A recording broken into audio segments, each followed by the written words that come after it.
But so, but once you realize what the money machine trades at, and then you start thinking, okay, what's my real desire here?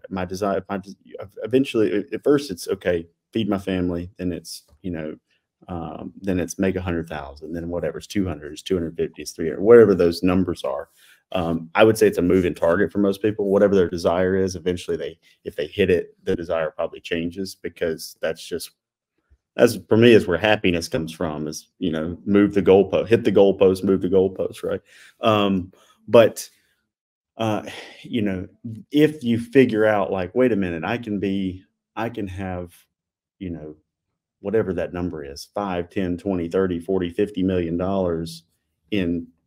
for 10 years worth of work set aside, and then go back to building for fun if I want to, which I think most people that accomplish that still want to some degree, but now it's for fun, I'm not going to get stressed about it as much as I would have before.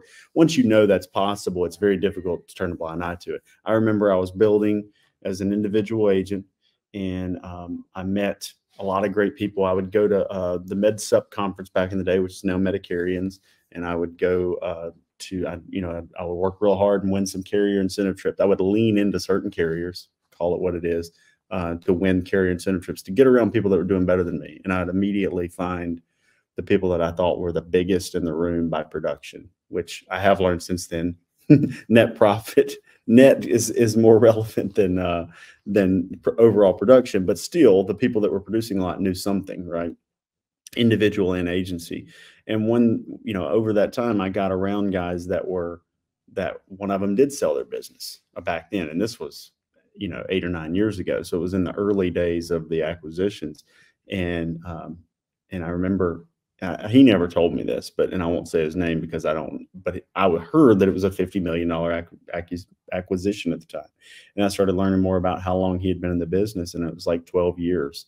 And I was like, wait a minute, this doesn't, like, this is crazy. So, and the guy was like 43 at the time. And, and I was like 27 or 28, but I was sitting there thinking, okay, this, if that can be done, like, how do I do that? So it did start to change my thoughts. And so I would say anybody that's building a book of business, the book of business is valuable. The renewals are amazing.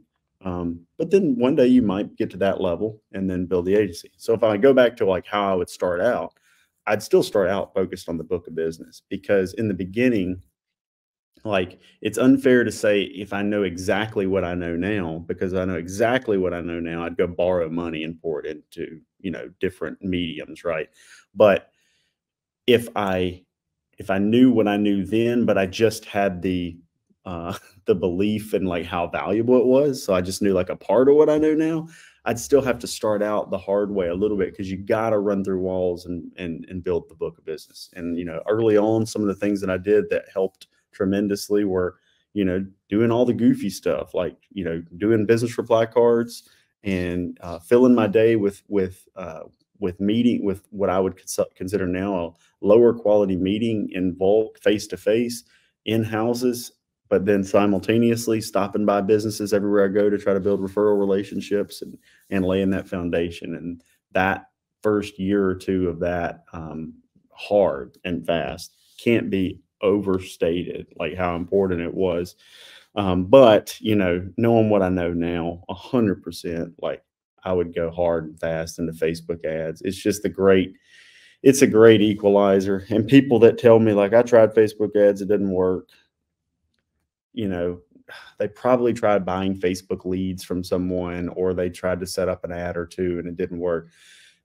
That kind of stuff requires a lot of trial and error. But once you get one going, it can be like a money pit that you're just trying to pull all the money out of before somebody else finds it and gets their share of it.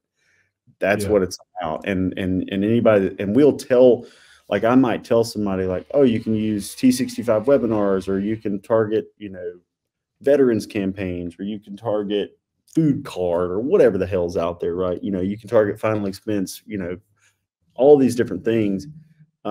These are concepts, but all the money's made in finding something that it could be within one of those niches, or it could be a completely separate niche. but it's about finding a way that works for you that is awesome and not telling anybody and grabbing everything you can from it. Like, and so now when we consult on marketing, it's like, it's not that I'm being disingenuous and telling you, but it's like you have to be a little bit creative yourself. And I'm not an artist. So when I say creative, it's not about making the coolest looking ad. It's about, who do I want to target? How do I want to target it? Where do I want to find them? So I can't endorse things like LinkedIn ads and TikTok or any of that because I haven't used them. But am I going to tell somebody it doesn't work? No, I just don't know anybody that's figured it out really well yet.